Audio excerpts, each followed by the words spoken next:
vraiment, mes chers amis, c'est très triste actuellement. Le cirque que nous le voyons, nous le constatons dans le monde. Surtout les guerres. Nous le voyons. C'est quotidien, nous le voyons, les guerres, partout dans le monde, depuis déjà des siècles, des années, toujours les guerres, mais seulement cette fois-ci, cette guerre est très comique.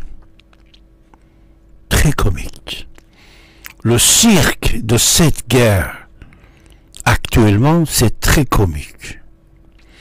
Alors, à l'époque, on savait, il y avait la guerre Iran-Irak, Saddam Hussein a attaqué l'Iran, la totalité des pays arabes soutenaient Saddam Hussein, sauf Libye et la Syrie qui soutenaient l'Iran en parole. Tous les Palestiniens étaient avec Saddam Hussein, à côté de Saddam Hussein, même ils se sont combattus dans la guerre Iran-Irak pendant 8 ans.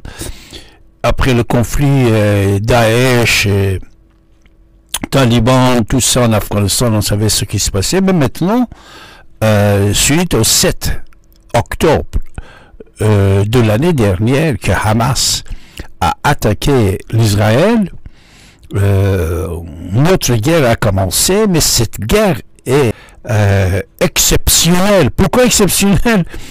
Puisqu'on est en train de tuer de deux côtés, après le massacre aveugle et sauvage des Juifs, des Israéliens par Hamas, la réponse de Benjamin Netanyahu et l'attaque vers le Gaza, et chaque jour plusieurs centaines de personnes vont être tuées, des bâtiments détruits, tatati tatata.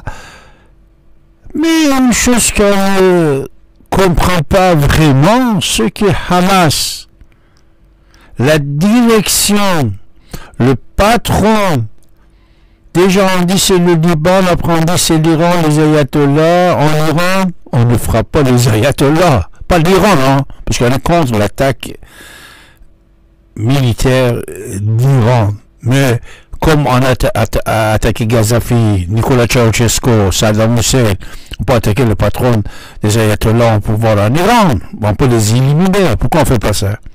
Ok, ça c'est l'État. Vous ne pouvez pas faire ça, mais pourtant vous allez faire ça pour Gaddafi. Pourquoi on ne fait pas ça pour les chefs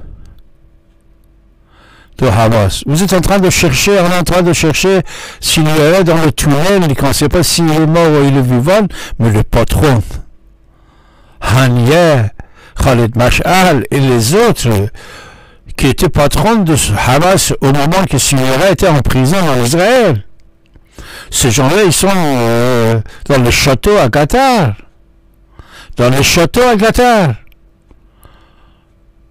Le Qatar, officiellement, il soutient tous ces terroristes-là. Il les soutient. Pourquoi on se terre à cet événement-là? C'est important. En plus, il y a à Paris, tapis rouge.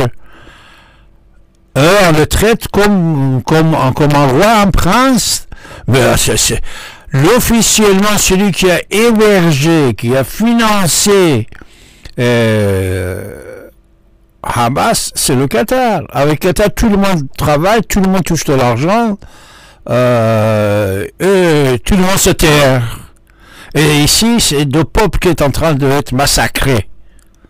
Ça, c'est une question assez importante. Je ne sais pas pourquoi personne ne le pose pas. Personne ne le pose pas. On a posé à Dominique de Villepin, cette femme journaliste, comment vous gagnez votre vie? Mais l'argent de Qatar, on sait qu'il y en a partout. Il y en a partout. Et pourquoi on ne va pas aller chercher les chefs de Hamas à Qatar? Et pourquoi on ne dit pas à Qatar, monsieur, c'est vous? C'est vous qui soutenez officiellement Hamas dans le monde. Cette guerre, vraiment, c'est un peu comique.